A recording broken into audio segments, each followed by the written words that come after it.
मीठे बच्चे, सबको यह खुशखबरी सुनाओ कि अब डीटी डायनेस्टी स्थापन हो रही है।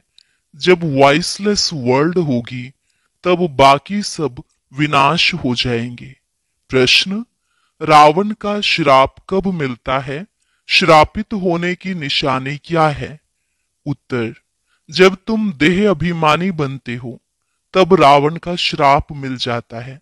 श्रापित आत्माएं कंगाल विकारी बनती जाती हैं, नीचे उतरती जाती हैं।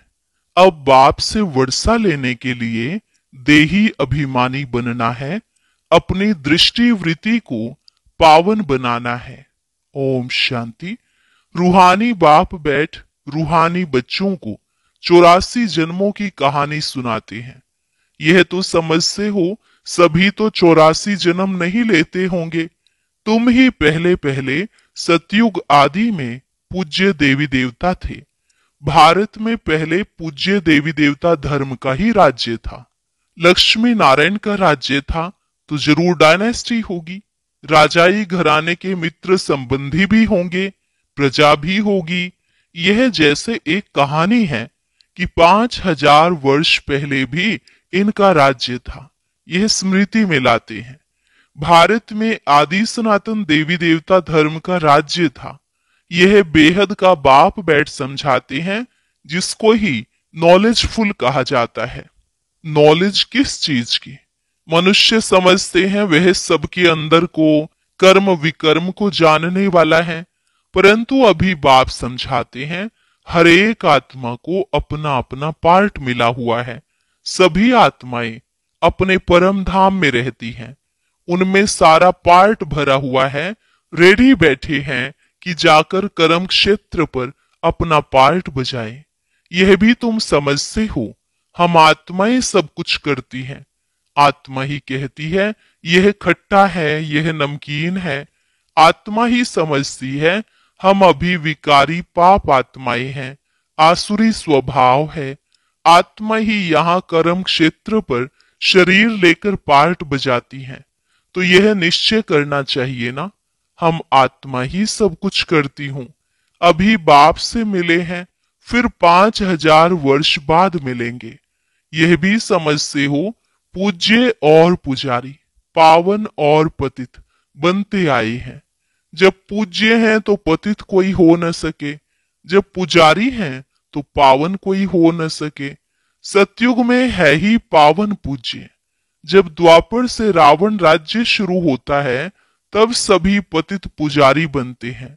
शिव बाबा कहते हैं, देखो शंकराचार्य भी मेरा पुजारी है, मेरे को पूजते हैं ना। शिव का चित्र कोई के पास हीरे का, कोई के पास सोने का, कोई के पास चांदी का होता है। अब जो पूजा करते हैं उस पुजारी को पूज्य तो कह नहीं सकते। सारी दुनिया में इस समय पूज्य एक भी हो नहीं सकता। पूज्य पवित्र होते हैं, फिर अपवित्र बनते हैं। पवित्र होते हैं नई दुनिया में, पवित्र ही पूजे जाते हैं। जैसे कुमारी जब पवित्र है तो पूजने लायक है, अपवित्र बनती है तो फिर सबके आगे सिर झुकाना पड़ता है। पूजा की कितनी सामग्री है। कहाँ भी प्रदर्शनी म्यूजियम आदि खोलते हो तो ऊपर में त्रिमूर्ति शिव जरूर चाहिए, नीचे में यह लक्ष्मी नारायण एम ऑब्जेक्ट। हम यह पूज्य देवी देवता धर्म की स्थापना कर रहे हैं। वहां फिर कोई और धर्म नहीं रहता। तुम समझा सकते हो, प्रदर्शनी में तो भाषण आदि कर नहीं सकेंगे। समझाने के लिए फिर अलग प्रबंध होना चाहिए। मुख्य बात ही यह है, हम भारतवासियों को खुशखबरी सुनाते हैं। हम यह राज्य स्थापन कर रहे हैं। यह डीटी डायनेस्टी थी, अब नहीं है, फिर से इनकी स्थापना होती है और सब विनाश हो जाएंगे। सतयुग में जब यह एक धर्म था तो अनेक धर्म थे नहीं। अब यह अनेक धर्म मिलकर एक हो जाएं, वह तो हो न सके। वह आते ही एक दो के पिछाड़ी हैं और वृद्धि को पाते रहते हैं। पहला आदि सनातन देवी देवता धर्म प्रायः लोप है। कोई भी नहीं जो अपने को देवी देवता धर्म का कहला सके। इसको कहा ही जाता है विशियस वर्ल्ड। तुम कह सकते हो हम आपको खुशखबरी सुनाते हैं। शिव बाबा वॉइसलेस वर्ल्ड की स्थापना कर रहे हैं। हम प्रजापिता ब्रह्मा की संतान ब्रह्मा कुमार कुमारियां हैं ना। पहले पहले तो हम भाई भाई हैं, फिर रचना होती है तो जरूर भाई बहन होंगे। सब कहते हैं बाबा हम आपके बच्चे हैं, तो भाई बहन की क्रिमिनल आई जा न सके। यह अंतिम जन्म पवित्र बनना है, तभी पवित्र विश्व के मालिक बन सकेंगे। तुम जानते हो गति सदगति दाता है ही एक बाप। पुरानी दुनिया बदलकर जरूर नई दुनिया स्थापन होनी है। वो तो भगवान ही करेंगे। अब वह नई दुनिया कैसे क्रिएट करते हैं यह तुम बच्चे ही जानते हो। अभी पुरानी दुनिया भी है, यह कोई खलास नहीं हुई है। चित्रों में भी है ब्रह्मा द्वारा स्थापना। इनका यह बहुत जन्मों के अंत का जन्म है। ब्रह्मा की जोड़ी नहीं, ब्रह्मा की तो अडोप्शन है। समझाने की बड़ी युक्ति चाहिए। शिव बाबा ब्रह्मा में प्रवेश कर हमको अपना बनाते हैं।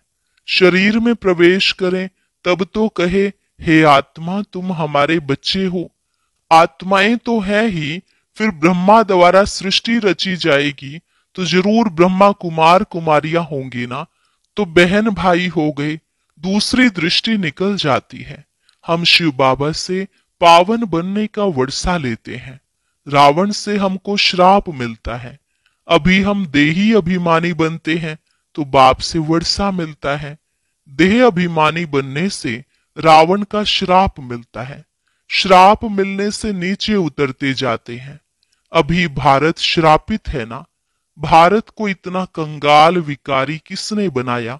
कोई का तो श्राप है ना। यह है रावण रूपी माया का श्राप। हर वर्ष रावण को जलाते हैं तो जरूर दुश्मन है ना। धर्म में ही ताकत है। अभी हम देवता धर्म के बनते हैं। बाबा नए धर्म की स्थापना करने निमित्त है। कितनी ताकत वाला धर्म स्थापन करते हैं। हम बाबा से ताकत लेते हैं, सारे विश्व पर विजय पाते हैं। याद की यात्रा से ही ताकत मिलती है और विकर्म विनाश होते हैं। तो यह भी एक भीति लिख देनी चाहिए।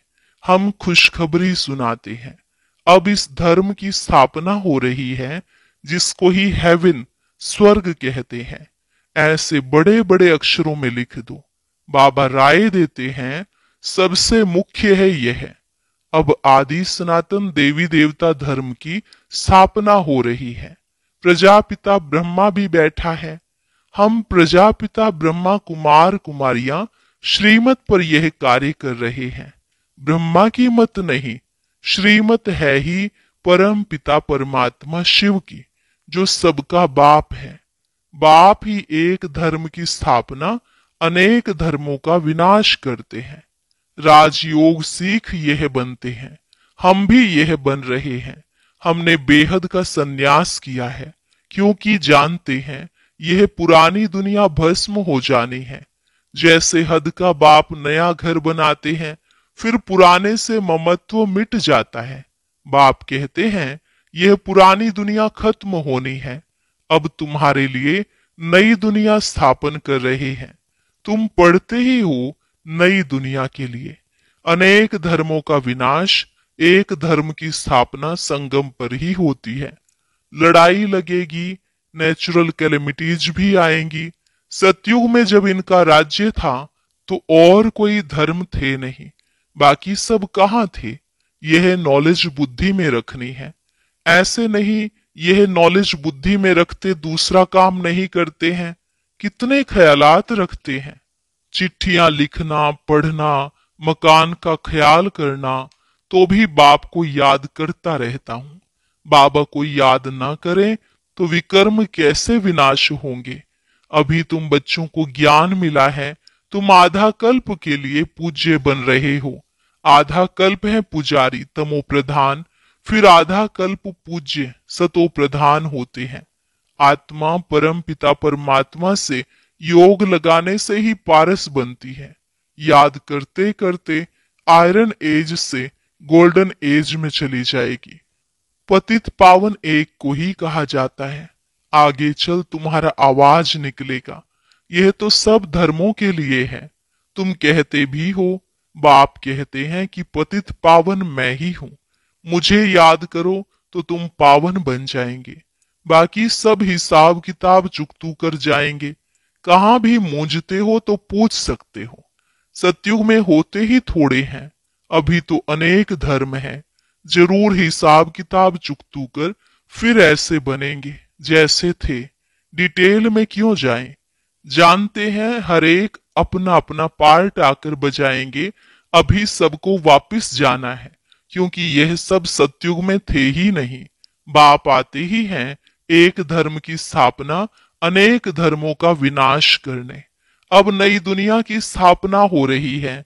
फिर सतयुग जरूर आएगा, चक्र जरूर फिरेगा। टू मच ख्यालात में ना जाए। मूल बात, हम सतो प्रधान बनेंगे तो ऊंच पद पाएंगे। कुमारियों को तो इसमें लग जाना है। कुमारी की कमाई माँ बाप नहीं खाते हैं, परंतु आजकल भूखे हो गए हैं तो कुमारियों को भी कमाना पड़ता है। तुम समझते हो अब पवित्र बन, पवित्र दुनिया का मालिक बनना है। हम राजयोगी हैं, बाप से वर्षा जरूर लेना है। अभी तुम पांडव सेना के बने हो। अपनी सर्विस करते हुए यह ख्याल रखना है कि हम जाकर सबको रास्ता बताएं। जितना करेंगे उतना ऊंच पद पाएंगे। बाबा से पूछ सकते हैं, इस हालत में मर जाएं तो हमको क्या पद मिलेगा?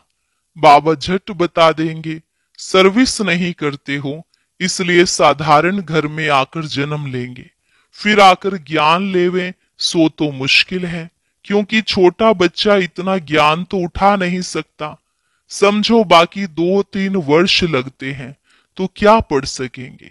बाबा बता देंगे, तुम कोई क्षत्रिय कुल में जाकर जन्म लेंगे। पिछाड़ी में करके डबल ताज मिलेगा। स्वर्ग का फुल सुख पा नहीं सकेंगे। जो फुल सर्विस करेंगे, पढ़ेंगे, वही फुल सुख पाएंगे, नंबरवार पुरुषार्थ अनुसार। यही फुर्ना रखना है। अभी नहीं बनेंगे तो कल्प कल्प नहीं बनेंगे। हर एक अपने अंदर को जान सकते हैं, हम कितने मार्क्स से पास होंगे सब जान जाते हैं। फिर कहा जाता है भावी। अंदर में दुख होगा ना, बैठे बैठे हमको क्या हो गया। बैठे बैठे मनुष्य मर भी जाते हैं। इसलिए बाप कहते हैं सुस्ती मत करो, पुरुषार्थ कर पतित से पावन बनते रहो, रास्ता बताते रहो। कोई भी मित्र संबंधी आदि हैं, उन पर तरस पड़ना चाहिए। देखते हैं यह विकार बिगर, गंद खाने बिगर रह नहीं सकते हैं, फिर भी समझाते रहना चाहिए। नहीं मानते तो समझो हमारे कुल का नहीं है। कोशिश कर पियर घर, ससुर घर का कल्याण करना है। ऐसी भी चलन ना हो जो कहे यह तो हमसे बात भी नहीं करते, मुख मोड़ दिया है। नहीं, सबसे जोड़ना है, हम उनका भी कल्याण करें। बहुत रहम दिल बनना है। हम सुख तरफ जाते हैं तो औरों को भी रास्ता बताएं। अंधों की लाठी तुम हो ना, गाते हैं अंधों की लाठी तू। आंखें तो सबको हैं, फिर भी बुलाते हैं, क्योंकि ज्ञान का तीसरा नेत्र नहीं है। शांति सुख का रास्ता बताने वाला एक ही बाप है। यह तुम बच्चों की बुद्धि में अभी है, आगे थोड़े ही समझते थे। भक्ति मार्ग में कितने मंत्र जपते हैं, राम राम कह मछली को खिलाते, चींटियों को खिलाते। अब ज्ञान मार्ग में तो कुछ भी करने की दरकार नहीं है। पक्षी तो ढेर के ढेर मर जाते हैं। एक ही तूफान लगता है, कितने मर जाते हैं। नेचुरल कैलेमिटीज तो अब बहुत जोर से आएंगी। यह रिहर्सल होती रहेगी। यह सब विनाश तो होना ही है। अंदर में आता है, अब हम स्वर्ग में जाएंगे। वहां अपने फर्स्ट क्लास महल बनाएंगे, जैसे कल्प पहले बनाए हैं। बनाएंगे फिर भी वही जो कल्प पहले बनाया होगा। उस समय वह बुद्धि आ जाएगी। उसका ख्याल अब क्यों करें? इससे तो बाप की याद में रहे। याद की यात्रा को नहीं भूलो। महल तो बनेंगे ही कल्प पहले मिसल। परंतु अभी याद की यात्रा में तोड़ निभाना है और बहुत खुशी में रहना है कि हमको अब बाप, टीचर, सतगुरु मिला है। इस खुशी में तो रोमांच खड़े हो जाने चाहिए। तुम जानते हो हम आए ही हैं अमरपुरी का मालिक बनने। यह खुशी स्थायी रहनी चाहिए। यहाँ रहेगी तब फिर 21 जन्म वह स्थायी हो जाएगी। बहुतों को याद कराते रहेंगे तो अपनी भी याद बढ़ेगी, फिर आदत पड़ जाएगी। जानते हैं इस अपवित्र दुनिया को आग लगनी है। तुम ब्राह्मण ही हो जिनको यह ख्याल है। इतनी सारी दुनिया खत्म हो जाएगी। सतयुग में यह कुछ भी मालूम नहीं पड़ेगा। अभी अंत है। तुम याद के लिए पुरुषार्थ कर रहे हो। अच्छा, मीठे मीठे सिकिलधे बच्चों प्रति मात पिता बाप दादा का याद प्यार और गुड मॉर्निंग। रूहानी बाप की रूहानी बच्चों को नमस्ते। रूहानी बच्चों की रूहानी बाप दादा को नमस्ते नमस्ते, गुड मॉर्निंग। शुक्रिया बाबा, शुक्रिया। धारणा के लिए मुख्य सार। पतित से पावन बनने के पुरुषार्थ में सुस्ती नहीं करनी है। कोई भी मित्र संबंधी आदि हैं, उन पर तरस रख समझाना है, छोड़ नहीं देना है। ऐसी चलन नहीं रखनी है जो कोई कहे कि इन्होंने तो मुंह मोड़ लिया है। रहम दिल बन सबका कल्याण करना है और सब ख्यालात छोड़ एक बाप की याद में रहना है। वरदान।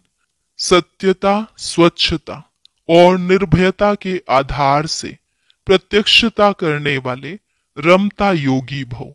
सत्यता, स्वच्छता और निर्भयता के आधार से प्रत्यक्षता करने वाले रमता योगी भव।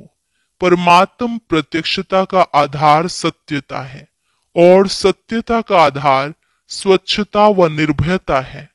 यदि किसी भी प्रकार की अस्वच्छता अर्थात सच्चाई, सफाई की कमी है या अपने ही तमोगुणी संस्कारों पर विजयी बनने में, संस्कार मिलाने में या विश्व सेवा के क्षेत्र में अपने सिद्धांतों को सिद्ध करने में भय है, तो प्रत्यक्षता नहीं हो सकती। इसलिए सत्यता और निर्भयता को धारण कर एक ही धुन में मस्त रहने वाले रमता योगी, सहज राज योगी बनो तो सहज ही अंतिम प्रत्यक्षता होगी। स्लोगन। बेहद की दृष्टि वृत्ति ही यूनिटी का आधार है, इसलिए हद में नहीं आओ। बेहद की दृष्टि वृत्ति ही यूनिटी का आधार है, इसलिए हद में नहीं आओ। अव्यक्त इशारा। अशरीरी व विदेही स्थिति का अभ्यास बढ़ाओ। अशरीरी बनना वायरलेस सेट है, वॉइसलेस बनना ही वायरलेस सेट की सेटिंग है। जरा भी अंश के भी अंश मात्र विकार वायरलेस के सेट को बेकार कर देगा। इसलिए अब कर्म बंधनी से कर्म योगी बनो। अनेक बंधनों से मुक्त एक बाप के संबंध में समझो तो सदा एवर रेडी रहेंगे। चेक करो अंदर कोई भी विकार छिपा हुआ तो नहीं है।